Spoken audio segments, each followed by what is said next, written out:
Good morning students. जैसा कि आप लोग जान रहे हैं कि हम लोगों का लेसन 2 चल रहा है फिजिक्स में, भौतिक राशियां और उनकी विमाएँ। ठीक है, हम लोग आज इसमें किसी भी राशि का विमीय सूत्र किस तरह से निकालेंगे वो आज हम सीखेंगे। बात समझ में आ रही है मेरी?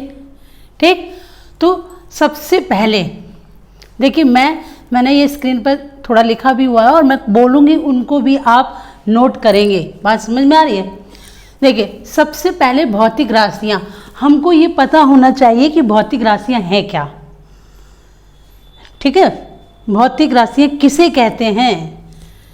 तो वे राशियाँ, एक मिनट ध्यान से सुनिएगा, मैं डेफिनेशन नहीं लिखी है, आपको लिखना है, सुनना है और समझना है। वे राशियाँ जिनको हम प्रत्यक्ष या जिनका हम प्रत्यक्ष या अप्रत्यक्ष, 2 वर्ड आ रहे हैं, प्रत्यक्ष या अप्रत्यक्ष,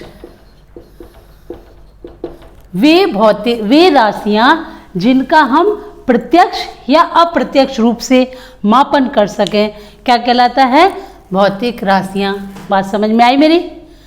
क्या कहा मैंने? कि वे राशियां जिनको व्यक्त करने के लिए प्रत्यक्ष या अप्रत्यक्ष रूप से व्यक्त करते हैं, जिस प्रत्यक्ष या अप्रत्यक्ष रूप से उसका मापन कर सकते हैं, तो वो राशियां क्या कहलाती हैं? भौतिक राशियां। अब कहेंगे प्रत्यक्ष और या अप्रत्यक्ष, क्या वर्ड आगे मैम? प्रत्यक्ष क्या है? प्रत्यक्ष क्या है? अप्रत्यक्ष। प्रत्यक्ष मीन्स डायरेक्ट और ये अप्रत्यक्ष मीन्स इनडायरेक्ट।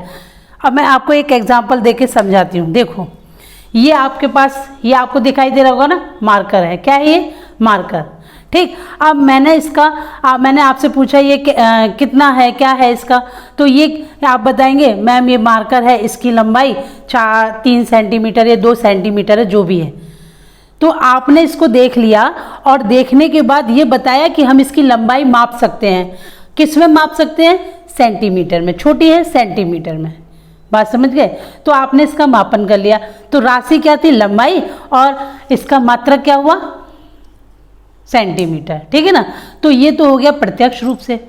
और मैं अगर कहूँ कि मेरी माँ मुझको बहुत ज़्यादा प्यार करती हैं, ठीक है, मैंने कहा मेरी माँ मुझे बहुत ज़्यादा प्यार करती हैं, तो प्यार करती हैं ये मैं व्यक्त कर रही हूँ, लेकिन क्या मैं इसका मापन कर सकती हूँ कि वो 2 किलोग्राम कर रही है कि 4 किलोग्राम कर रही है? ऐसा तो कुछ नहीं है ना, मैं माप नहीं सकती ना उसको, तो इसे कहते हैं अप्रत्यक्ष। बात समझ में आ गई होगी एग्जाम्पल से। ठीक है ना, कि भौतिक राशियाँ किसे कहते हैं? वे राशियाँ जिनका हम प्रत्यक्ष, ये देखिए ये डेफिनेशन आपको इंटर में चाहे जब भी फिजिक्स पढ़ेंगे आपको बार बार पूछा जाएगा, बार बार भौतिक राशियाँ आएंगी कि भौतिक राशियाँ किसे कहते हैं। तो आपको ये डेफिनेशन एकदम लर्न कर लेनी है कि वे राशियाँ जिनका हम प्रत्यक्ष या अप्रत्यक्ष रूप से मापन कर सकते हैं, भौतिक राशियां कहलाता है। क्लियर? ये बात क्लियर हो गई होगी ना। अब आती है बात की मूल राशियां और व्युत्पन्न राशियां, ये सब भला क्या है? लेकिन मैंने आपको इससे पहले वाले लेक्चर में बताया है कि मूल राशियां कितनी होती हैं। आप सभी ने कॉपी में लिखा होगा, और जो भी वर्क लिखते हैं आप उसको ग्रुप में सेंड करिए कि आपने ये वर्क कर लिया है। ठीक है, देखिए मूल राशियां, 7 मूल राशियों के नाम मैंने बताए थे। 7 मूल राशियों में सबसे पहली राशि थी द्रव्यमान, दूसरी भौतिक राशि थी लंबाई, समय, ताप या विद्युत धारा। ठीक है, ताप, ज्योति तीव्रता और पदार्थ की मात्रा। ये मैंने 7 मूल राशियां आपको बता रखी हैं। ये 7 मूल राशियां ऐसी राशियां जिनको हम व्युत्पन्न नहीं कर सकते, ये स्वतंत्र हैं अपने में, ये बिल्कुल भी हम इनको बना नहीं सकते। ये है 7 मूल राशियां, जिसका पहली है मूल राशि द्रव्यमान, इसका मात्रक हमने पढ़ा था किलोग्राम। ठीक है, और इसकी विमा थी m। लंबाई का हम L से प्रदर्शित करते हैं, इसका मात्रक मीटर होता है। और ये समय को हम सेकंड कहते हैं, समय का मात्रक सेकंड, विद्युत धारा का एम्पियर, ताप का केल्विन, ज्योति तीव्रता का कैंडेला, पदार्थ की मात्रा का मोल, ये मैंने बता रखा है आपको। तो ये 7 मूल राशियां हैं। 7 मूल राशियां, और इन 7 मूल राशियों से व्युत्पन्न राशियां उत्पन्न हुई हैं। कौन सी राशि? व्युत्पन्न राशि। अब मैं एक एग्जांपल लेके आपको बता देती हूँ व्युत्पन्न राशियां। जैसे फॉर एग्जांपल यहाँ देख लीजिए रफ में, रफ में देखिए यहाँ पर,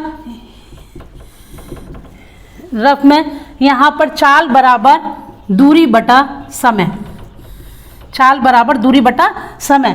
तो चाल जो है, चाल कैसी राशि है? व्युत्पन्न राशि। क्यों है? क्योंकि दूरी क्या है? मूल राशि है। समय भी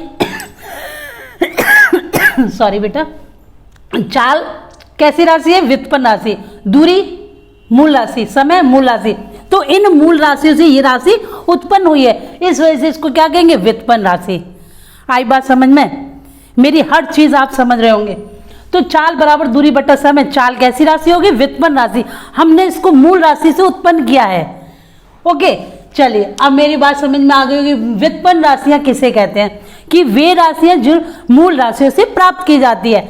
व्युत्पन्न राशियां किसे कहेंगे? लिख लेंगे इसकी डेफिनेशन। वे राशियां जो मूल राशियों से प्राप्त की जाती है व्युत्पन्न राशियां कहलाती हैं। अब आइए आगे पढ़ते हैं। हम लोगों को वीमा निकालना है।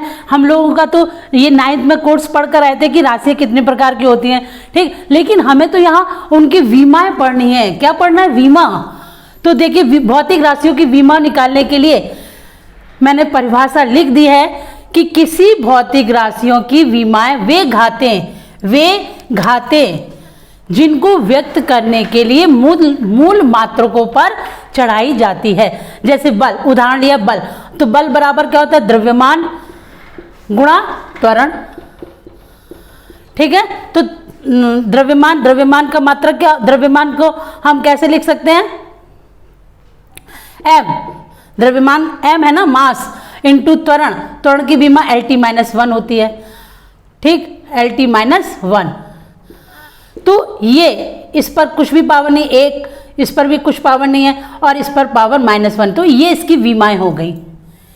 बात समझ में आ रही है? इसके बाद बीमीय सूत्र। किसी भौतिक राशि का बीमीय सूत्र वह व्यंजक है जो ये प्रदर्शित करता है कि उस भौतिक राशि में किस मूल राशि की कितनी विमाएं हैं। जैसे आयतन, आयतन बराबर क्या होता है? लंबाई गुणा चौड़ाई गुणा ऊंचाई, ठीक है। और इसका मात्रक क्या होगा? Metre cube. विमा क्या निकालेंगे? LQ। अभी मैं सिखाऊंगी आपको ये विमा निकालना। इसके बाद बीमीय समीकरण किसे कहते हैं? किसी भौतिक राशि को उसके बीमीय सूत्र के बराबर लिखने पर प्राप्त समीकरण को उस राशि का विमीय सूत्र कहते हैं। अब देखो एग्जांपल, ये जो आयतन है, ठीक है, ये आयतन क्या है? भौतिक राशि है, ठीक है, और इसका विमीय सूत्र क्या है? LQ है।